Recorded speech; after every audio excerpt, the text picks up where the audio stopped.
Hello বন্ধুরা, তো আজকে আমরা সবাই মিলে মিনি কিচেনে করছি মাছের ঝোল। তো আমরা ফার্স্টে আলু ছাড়িয়ে নিলাম, আর আমাদের কিছু মাছ ভাজা এবং কিছু মাছ কাঁচা ছিল। তো আমরা ভাজা মাছগুলোকে ফার্স্টে কেটে নিলাম, তারপর আলু কেটে নিলাম, আর আলুতে আর মাছে আমরা লবণ হলুদ মাখিয়ে দিলাম। তো আমাদের পরে আবার আলু নিতে হয়েছিল, এই কটা আলুতে আমাদের হয়নি। তো ফার্স্টে আমরা আইডিয়া পেয়েছিলাম না। আর এবার আমরা উনুন ধরিয়ে নিচ্ছি। তো তারপর আমরা কড়াইতে তেল দিয়ে দেব। তো আমাদের তেলও দেওয়া হয়ে গেছে।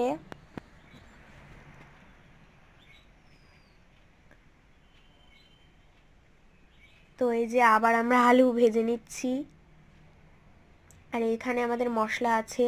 তো ফার্স্টে আমরা পেঁয়াজ অনেক কিছু ভেজে নিলাম।